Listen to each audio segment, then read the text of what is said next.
আজকের ভিডিওটা অনেকেই পছন্দ করবে না, অনেক অডিয়েন্স পছন্দ করবে না, অনেক ফোন ইউজার পছন্দ করবে না, স্পেশালি যারা এই ফোনগুলো ইউজ করে। সবরা তো অবশ্যই করবে না, হেট কমেন্ট আসবে অনেক, তারপরেও আমি করছি আপনাদের ভালোর জন্য। সো আজকের ভিডিওটা বেসিক্যালি কোন কোন ফোনগুলো আপনাদের ভুলেও পারচেস করা উচিত হবে না, যেটা পারচেস করলে আপনারা 100% ঠকবেন। এই ভিডিওটা বানানো আমার জন্য লস, কিন্তু আপনাদের জন্য ভালো, তাই লেটস গো। সবার আগে একটা সাজেশন দিয়ে দিই, তা হলো 3 বছর পুরনো ফোন ভুলেও পারচেস করতে যাবেন না। আমি আমার প্রত্যেকটা ভিডিওতে এই কথাটা এইভাবে না ওইভাবে আমি আপনাদের বলার চেষ্টা করি, আপনাদের ভালোর জন্যই বলি, কারণ আপনি অনেক ইনসাইড জানেন না, যে ইনসাইড আমি জানি। যাই হোক, চলেন ভিডিওটা শুরু করি। শুরুটা করব কিভাবে বলি, আমি প্রত্যেকটা ব্র্যান্ড ধরে ধরে আমি ওই ব্র্যান্ডের কোন কোন মডেলগুলো কারেন্টলি আপনার কেনা উচিত হবে না ওইটা নিয়ে আলাপ করব। সবার আগে চলেন আলাপটা শুরু করি গুগল পিক্সেল নিয়ে। দেখেন, মার্কেটে আমি এখনও দেখি প্রচুর পরিমাণে Google pixel phone, pixel 3a আছে, 3 থাকে, 4, 5, 6, 7 এগুলো সেল হচ্ছে। অনেক মানুষ এসব সাজেস্ট করে, অনেক মানুষ ঠকে, কিন্তু তারপরেও মানুষ সাজেস্ট করে অ্যান্ড মানুষ কিনতেই থাকে। ভাই প্লিজ, শুধুমাত্র ক্যামেরা ট্র্যাপে ফোন কিনতে যাবেন না। একটা ফোনের মাঝে সবচেয়ে ইম্পর্টেন্ট জিনিস ক্যামেরার না, আমাদের আরও অনেক কিছু ম্যাটার করে। এই ফোন আমি যে মডেলগুলো এখন বলতে যাচ্ছি, এই মডেলগুলো আপনাকে দিতে পারবে না। সো মার্কেটে যা যা অ্যাভেলেবেল, এই যে শুরু করলাম, সবচেয়ে বেশি কমনভাবে চলে পিক্সেল 7 Pro, 6 Pro, 6a, 5ও দেখি আজকাল মানুষ সাজেস্ট করা শুরু করছে জাস্ট বিকজ দাম কম। প্লিজ কিনেন না। একে তো রিফারবিশ ফোনের পুরা ছড়াছড়ি, তার উপর প্রত্যেকটা ফোনে ভাই ব্যাটারি লাইফ ভালো না, আদার ডিসপ্লে ইস্যু আছে। আর ভাই একটা ফোন আমি বারবার বলছি, ক্যামেরাই সব কিছু না, প্লিজ এই ট্র্যাপে পড়েন না।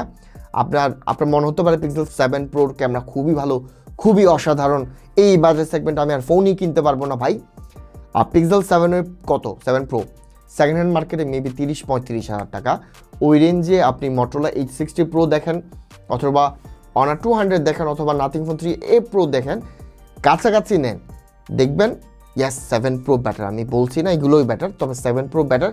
কিন্তু ভাই আপনি শুধুমাত্র for the sake of camera বাকি সব কিছু কম্প্রোমাইজ করতে পারেন না। ডিসপ্লে, ব্যাটারি লাইফ, পারফরমেন্স এইসব ড্রপ করা কোনোভাবে জাস্টিফাইড হবে না।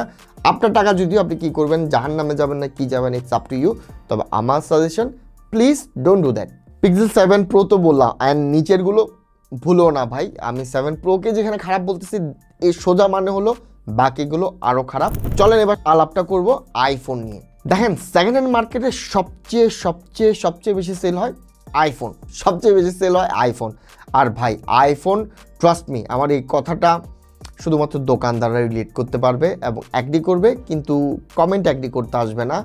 অ্যান্ড অডিয়েন্সরা জানে না বা ইউজাররা জানে না, ম্যাক্সিমাম আইফোন 13, 14 থেকে শুরু করে যত নিচে যাবেন, maximum phone literally like 99.99% refurbished phone. Seriously refurbished phone, Chinese refurbished. আর চাইনিজরা এমনভাবে ফোন রিফারবিশড করে, আপনি অ্যাপেলের কাছেও যদি চলে যান না, এরও কনফিউজড হয়ে যাবে। কারণটা হলো আইফোন কিন্তু চাইনিজরাই বানায়, চায়নাতেই ম্যানুফ্যাকচার হয়। সো ওরা ইনস অ্যান্ড আউট সব কিছু জানে, কীভাবে ক্র্যাক করতে হবে সবই জানে।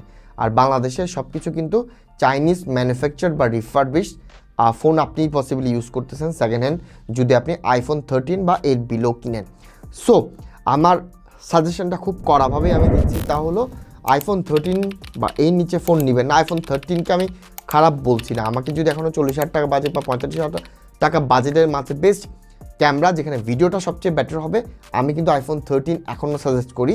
আইফোন 13 বা এই নিচে আমি সাজেস্ট করছি না, রিজন একটাই, রিফারবিশড। আর এই নিচে গেলে তো ওগুলো সাজেস্টই করবো না, পারফরমেন্স ভালো না, ব্যাটারি লাইফ ভালো না। আইফোন 13-এরও ব্যাটারি লাইফ ভালো না। তবে আমি জানি অনেকে আইফোন কিনে শুধুমাত্র ভিডিওর জন্য, ওই কারণে আমি আইফোন 13টা সাজেস্ট করি, আদারওয়াইজ এইটাও সাজেস্ট করতাম না। এবং আরেকটা ফোনে আমি লিটারালি রেড লাইন দিয়ে দিচ্ছি, তা শুনেন, আইফোন 13 Pro এবং Pro Max, যেভাবেই যতভাবেই আপনার কাছে ভালোভাবে শো অফ করুক না কেন, এই ফোনগুলোতে প্রচুর পরিমাণে ডিসপ্লে ইস্যু রয়েছে। আর ডিসপ্লে ইস্যুর ব্যাপারটা এমন যে ইয়াস, ঠিক করা যায় 1,000, 1,500, 2,000 টাকা দিয়ে, কিন্তু এই ইস্যু বারবারই আসবে। যে ফোন একবার এসেছে ওইটাতে বারবারই আসবে। আমার মনে হয় না এতবার একটা ফোনের উপর আপনি ইনভেস্ট করা উচিত হবে। সো আইফোন তো গেল, এইবার লাভ করি স্যামসাং নিয়ে। যে স্যামসাং আজকাল আসলে পরিচিত হয়ে গিয়েছে OnePlus থেকেও ডিসপ্লে বা গ্রিন লাইন ইস্যুটা কিন্তু আমরা OnePlus থেকে স্যামসাংয়ে আজকাল বেশি দেখি। এর রিজনটা হইলো আপনি পুরান ফোনটা কিনতেছেন, রিফারবিশ ফোনটা। অ্যান্ড আইফোন যে কোয়ালিটি রিফারবিশ বাংলাদেশে আসে, ওই কোয়ালিটি রিফারবিশ কিন্তু স্যামসাংও আসে না, পিক্সেলও আসে না। যার কারণে আপনি যখনই ওল্ড স্যামসাং কিনবেন আর দের ইজ হাই পসিবিলিটি যে আপনার ডিসপ্লেতে ইস্যু আসবে। এবার বলি কোন জায়গা থেকে আপনার ফোন কেনা অফ করতে হবে। এক, এম সিরিজের যত ফোন রয়েছে, ইভেন লেটেস্ট ফোনও না আমি মানুষকে সাজেস্ট করতে ভয় পাই। আর রিজনটা হইলো এম সিরিজের ফোন স্যামসাং, এরা কিন্তু সবচেয়ে লোয়েস্ট, বা এদের যখন স্টকের থেকে যায় তখনই কিন্তু এরা এম সিরিজটা বের করে। এটা নিয়ে একটু ঘাটাঘাটি করেন, যারা ডিসএগ্রি করবেন করার আগে একটু ঘাটাঘাটি করেন, হ্যাঁ। আর এই কারণে দেখবেন M31, M32, M33 বা M21, M22, M23 এগুলোতে প্রচুর পরিমাণে ডিসপ্লে বার্ন ইস্যু আপনারা দেখবেন। কারণ লোয়েস্ট এন্ডের দেখেন স্প্যাক্স ভালো থাকে কিন্তু হার্ডওয়্যার কোয়ালিটিগুলো সবচেয়ে বাজে থাকে। ওই কারণে স্যামসাং এম সিরিজের ফোন আমি কাউকে সাজেস্ট করব না। এইটা তো গেলো একটা। আরেকটা হলো যখনই ফ্ল্যাগশিপই তো সেকেন্ড হ্যান্ড মার্কেটে রয়েছে, আপনি ভুলেও Samsung S23 ultra, I know অনেকে খেপে যাবে, but don't purchase it now. Samsung S22 ultra and যত ধরনের বেস ভেরিয়েন্ট থাকবে এর নিচে 2 আলট্রা, 21 আলট্রা, 20 আলট্রা অ্যান্ড এদের বেস ভেরিয়েন্টগুলো আমি কাউকে সাজেস্ট করব না। আর রিজনটা হলো রিফারবিশডের পরিমাণ বেশি এবং প্রচুর পরিমাণে ডিসপ্লে আসে। আর রিফারবিশ কোয়ালিটি কিন্তু ভালো আসে না, দেখতে চকচক হইতে পারে কিন্তু আমরা সবাই জানি চকচক করলে শোনা হয় না। এইবার আসি OnePlus নিয়ে। এই তিনটা ব্র্যান্ড বাদেও OnePlus-এর সেল কিন্তু সেকেন্ড হ্যান্ড মার্কেটে টুকটাক রয়েছে because of their brand value. অনেকে বলতে পারেন গ্রিন লাইনের জন্য অনেক বদনাম, তবে OnePlus-এর একটা ব্র্যান্ড ভ্যালু কিন্তু আছে, এটা আপনার মানতেই হবে। সো ওই জায়গা থেকে OnePlus 10 থেকে এর বিলো কোনো ফোন ভুলেও কিনতে যাবেন না। জাস্ট নো মিনস নো, কোনো ফোন কেনার দরকার নাই। লেটেস্টগুলো কিনেন, OnePlus 11, OnePlus 12, OnePlus 13 লেটেস্টগুলো কিন্তু বেশ ভালো, নিয়ে নেন। এইটা তো গেলো OnePlus। এইবার আসি দেখেন মার্কেটে প্রচুর পরিমাণে দেখবেন সনি। ভাই সনির লেটেস্ট ফোনও কেউ কিনতে যায় না। আইনো ট্যাক এনথুজিয়াস্ট সনির প্রতি একটা ভালোবাসা আছে, সনি কিনতে পছন্দ করেন, কিন্তু ভাই সনির লেটেস্ট পুরান ডিভাইস তো বাদই দেন। আমি লেটেস্ট ডিভাইসও কাউকে সাজেস্ট করবো না, যে UI অপটিমাইজেশন কিচ্ছু ঠিক নাই।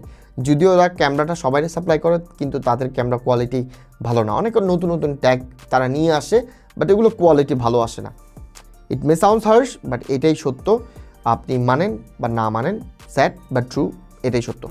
এইবার মার্কেটে দেখবেন মার্কেট আউট হয়ে যাওয়া LG-র ফোনও কিন্তু মার্কেটে রয়েছে, এবং ওই LG ভালো জিনিস ব্র্যান্ড ভ্যালুর কারণে এখনও যায় দেখি মানুষজন কিনে বসে থাকে। ডোন্ট, এইসব হাবিজাবি ফোন দরকার নেই, just West of money. Brand value দেখে বা ডিজাইন দেখে নিয়ে নিতে পারেন, বাট আপনার টাকাটা জাস্ট পানিতে গচ্ছা যাবে। Don't do that. এখন অনেকে এসে বলবেন ভাই চাইনিজ কোনো ফোন আপনি কেন ট্র্যাশ করছেন না, ট্র্যাশ টক করছেন না। ভাই চাইনিজ ফোন মানে I mean others like Oppo, Vivo, Xiaomi, এগুলো কিন্তু 3 বছর পুরনো ফোন, তেমন একটা সেল হয় না মার্কেটে। তবে হ্যাঁ, আমি রিসেন্টলি দেখছি শাওমির কিছু ফোন লাইক পোকো F1, তারপর পোকো X3 Pro, ওই টাইপের কিছু ফোন দেখলাম মার্কেটে এখন সেল হচ্ছে বা মানুষ নিয়ে আসতেছে রিফারবিশ করে 100% নতুন। বা আবার অনেকেই বলছে দেখলাম যে এই ফোনগুলো স্টক ছিল, সেল হয় নাই, এখন স্টক আউট করার জন্য এরা মার্কেটে নিয়ে আসছে অনেক কম প্রাইসে। ওই ট্র্যাপে পড়েন না, যেহেতু এইসব ব্র্যান্ডের ব্র্যান্ড ভ্যালু বাড়ছে, ওপ্পো, ভিভো, শাওমি এদেরও ব্র্যান্ড ভ্যালু কিন্তু দিন দিন বাড়া শুরু করেছে, এদের ব্র্যান্ড ভ্যালুটা বাড়ছে, যার কারণে আজকাল তাদের ফোনও রিফারবিশ হচ্ছে। জাস্ট আমার কথা একটা কথা বারবার মাথায় রাখবেন, 3 বছর পুরনো ফোন সে যাই ফোন হোক চেষ্টা করবেন না কেনার জন্য। আইফোন আপনি কিনতে পারেন, রিজনটা হইলো আমি কিন্তু 13-এর নিচে আবার মানা করলাম। রিজনটা হলো রিফারবিশ কোয়ালিটির উপর অনেক কিছু ম্যাটার করে যে আপনি ফোন ইউজ করতে পারবেন কতদিন। মোটামুটি সবগুলো ফোন নিয়ে আলাপ করেছি, কোন কোন ফোন কেনা উচিত হবে না এটা বলে দিয়েছি। এখন অনেকে এসে কমেন্ট করবেন ভাই কোন কোন ফোন কিনবো না, এটা তো বলে দিলেন, কোন কোন ফোন কিনবো এইটা এবার বলেন। এইটা নিয়ে আমার অনেকগুলো ভিডিও আছে, লেটেস্ট কিছু ভিডিও দেওয়া আছে, প্লিজ ওইগুলো চেক করেন। আই নো এটাতে অনেকে অখুশি হবে, বাজারে গালিও দিবেন, দেন ভাই ইটস ওকে, আমি আপনার ভালোর জন্য বললাম। সো আপনার ভালোর জন্য আমি গালি খাইতে প্রস্তুত আছি। যাই হোক, ভিডিও এখানে শেষ করতেছি। ভিডিও ভালো লেগে থাকলে লাইক, কমেন্ট, শেয়ার, সাবস্ক্রাইব করে পাশে থাকবেন। ধন্যবাদ, সালামু আলাইকুম।